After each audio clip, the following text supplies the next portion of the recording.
नमस्कार, आप देख रहे हैं लाइव सिटीज़। मैं हूं आपके साथ सौरभ राज। बिहार महागठबंधन में जो सीटों को लेकर के पेंच फंसा हुआ था वो सुलझ गया है। अब आरजेडी कांग्रेस के बीच जो खींचतान चल रही थी वो समाप्त हो गई है। लेकिन सबसे बड़ी खबर यह है कि आरजेडी ने पूर्णिया सीट नहीं छोड़ा है पप्पू यादव के लिए। अब पप्पू यादव के पास क्या ऑप्शंस बचे हैं उसके ऊपर पप्पू यादव ही फैसला लेंगे। क्या पप्पू यादव कांग्रेस छोड़ करके क्या पूर्णिया से निर्दलीय चुनाव लड़ेंगे या फिर वो सुपौल जाएंगे। आपको बता दें कि जो अभी तक जो खबरें आ रही है कि महागठबंधन में जो सीटों को लेकर के जो बंटवारा हुआ है आरजेडी और कांग्रेस और लेफ्ट के बीच में, उसमें से 26 सीट पे आरजेडी चुनाव लड़ेगी, 9 सीटों के ऊपर कांग्रेस, 3 सीटों के ऊपर सीपीआई-एमएल, 1 सीट सीपीआई के पास और 1 सीट के ऊपर सीपीआई-एम। 9 सीट जो कांग्रेस को मिला है उसमें से कटिहार है, किशनगंज, पटना साहिब, सासाराम, भागलपुर, बेतिया, मुजफ्फरपुर, सुपौल और समस्तीपुर है। यानी कि पप्पू यादव के लिए आरजेडी ने पूर्णिया नहीं छोड़ा है। आपको बता दें कि पूर्णिया को लेकर के काफ़ी ज़्यादा खींचतान था। लगातार पप्पू यादव इसके ऊपर दावा कर रहे थे कि पूर्णिया छोड़ नहीं सकते हैं, वो अपनी जान दे सकते हैं, परिवार छोड़ दे सकते हैं, लेकिन पूर्णिया नहीं छोड़ेंगे। आपको बता दें कि हाल ही में पप्पू यादव ने अपनी पार्टी जन अधिकार पार्टी को कांग्रेस में विलय किया, कांग्रेस में वो शामिल हुए और वो लगातार दावा कर रहे थे कि जो कांग्रेस का शीर्ष नेतृत्व है वहाँ से उन्हें आश्वासन मिल गया है पूर्णिया को लेकर के, लेकिन अंतिम तक पूर्णिया को कांग्रेस ने हासिल नहीं कर पाया। आपको बता दें कि काफ़ी दिनों से दिल्ली में भी पिछले 3 दिनों से लगातार इसके ऊपर बैठकें चलती रही। कांग्रेस आरजेडी के नेता लगातार बैठक कर रहे थे, यहां तक कि तेजस्वी यादव भी दिल्ली आए कांग्रेस से सुलह करने के लिए।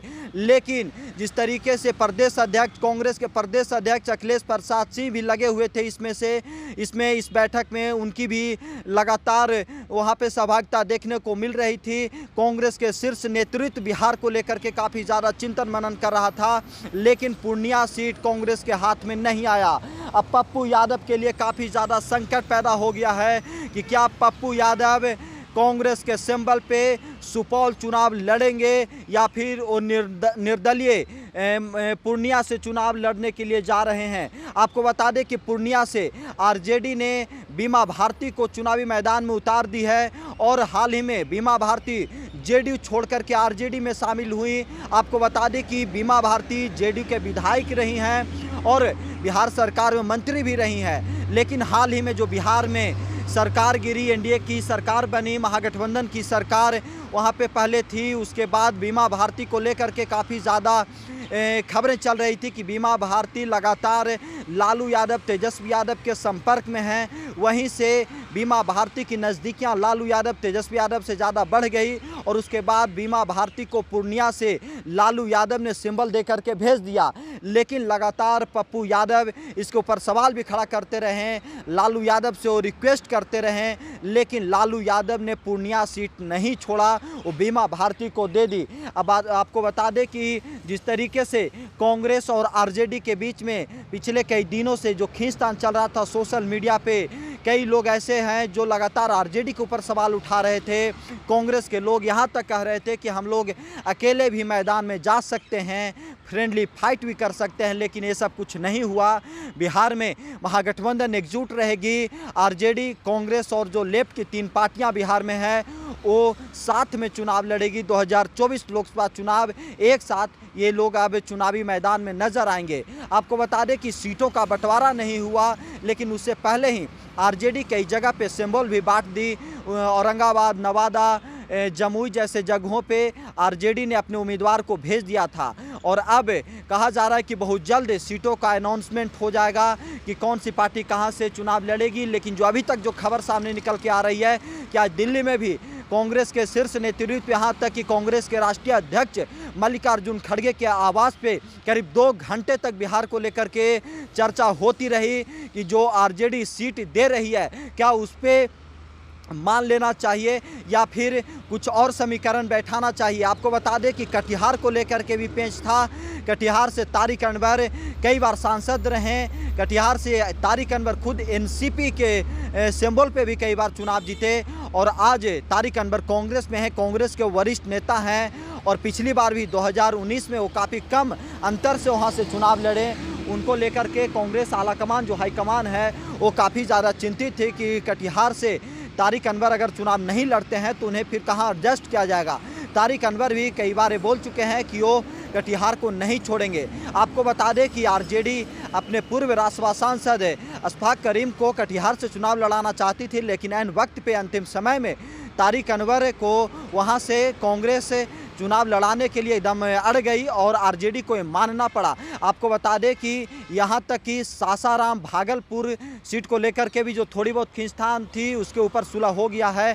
सिर्फ पूर्णिया को लेकर के पेंच फंस गया और पूर्णिया पप्पू यादव के हाथ में अब नहीं रहा, कांग्रेस के हाथ में नहीं आया। अब पप्पू यादव के पास बहुत कम विकल्प बचे हैं क्योंकि उन्होंने अपने पार्टी का विलय कांग्रेस में कर लिया। अब देखना ये होगा कि पप्पू यादव का अगला कदम क्या होता है। क्या वो अंतिम समय में पूर्णिया को छोड़ देंगे? क्या पप्पू यादव सुपौल जाएंगे? आपको बता दें कि सुपौल में 2014 में रंजीत रंजन कांग्रेस के सिंबल से जो पप्पू यादव की पत्नी है वो चुनाव जीती थी। 2019 में वो चुनाव हार गई और कहा जा रहा है कि पप्पू यादव को सुपौल अगर मिलता है तो वहाँ से वो लड़ सकते हैं। लेकिन जिस तरीके से जिद पे पप्पू यादव अड़े हुए हैं, उनका लगातार कहना है कि पूर्णिया में उन्होंने पिछले 5 साल में काफ़ी ज़्यादा मेहनत की है, काफ़ी ज़्यादा समय दिया है। वो पूरे बिहार में भी घूमते थे लेकिन पूर्णिया पे ज़्यादा उनका विशेष ध्यान रहता था। अब देखना ये होगा कि पप्पू यादव को कांग्रेस कहाँ एडजस्ट करती है। क्या कांग्रेस पप्पू यादव को छोड़ करके आगे बढ़ती है या फिर पप्पू यादव को साथ लेकर के कांग्रेस चलेगी। अभी तक दिल्ली में बिहार को लेकर के आरजेडी कांग्रेस के बीच में लगातार जो मंथन चलता रहा, बैठकें चलती रही, उसके बाद से निष्कर्ष यही निकला है कि कांग्रेस को आरजेडी ने 9 सीट बिहार में दी है। उसमें से मुजफ्फरपुर भी एक बड़ी सीट है जो कांग्रेस के हिस्से में आई है। बेतिया भी कांग्रेस के जिम्मे है। पटना साहिब पहले से ही कांग्रेस के खाते में आरजेडी दे रखी है।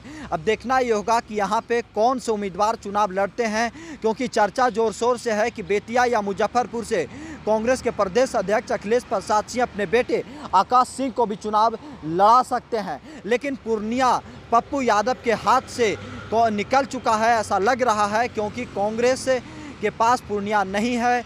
अब पूर्णिया आरजेडी के खाते में चला गया है।